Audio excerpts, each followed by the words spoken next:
Apakah benar kalau GERD itu menyebabkan sakit jantung? Hai sahabat RSP, saya Dr. Andrea Priana, spesialis jantung dan pembuluh darah di RSP. Akhir-akhir ini ramai mengenai isu GERD menyebabkan serangan jantung atau sakit jantung.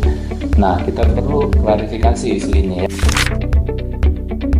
GERD itu merupakan nyeri akibat di organ lambung atau saluran pencernaan, organ visceral, di mana nyeri di jantung juga sama, nyeri visceral di organ yang berbeda, organ jantung. Jadi nyeri pada GERD itu kan sering dada terasa berat, di mana nyeri pada jantung juga mirip-mirip, seperti di tinggi, di remah juga terbakar. Jadi bukan karena keluhannya mirip, nyerinya mirip, tapi dianggap sama, karena itu berasal dari organ yang berbeda.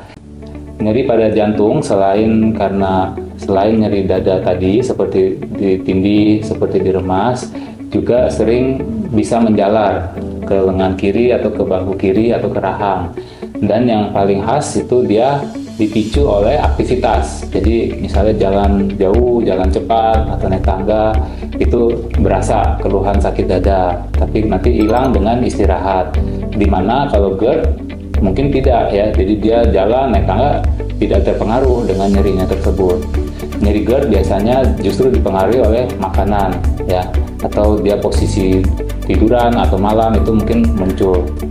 Terus setelah itu kita juga perlu mengenali faktor resiko orang, misalnya diabetes atau kencing manis atau darah tinggi, hipertensi atau kolesterol, merokok, atau memiliki turunan keluarga yang kuat sakit jantung. Nah, kita patut curiga bahwa sakit dada yang dialami itu bukan sekedar GERD, tapi juga mungkin sakit jantung.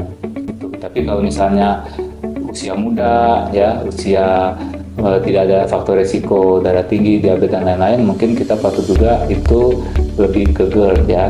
Nah, di satu sisi tidak cukup kita hanya bisa melihat dari keluhan gejala.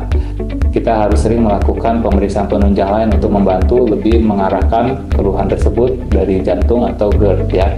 Misalnya EKG, treadmill, echo atau USG jantung, bahkan sampai ke CT scan jantung, sampai ke kateter jantung. Nah, itu nanti akan diperiksa oleh dokter jantungnya sesuai indikasi mana yang perlu dilakukan. Jika sahabat RSP mengalami gejala yang saya sebutkan tadi, jangan ragu untuk berkonsultasi dahulu untuk memeriksakan diri dan memastikan keluhan tersebut. Melakukan medical check up rutin setahun sekali untuk mengenali faktor risiko Anda, khususnya faktor risiko jantung.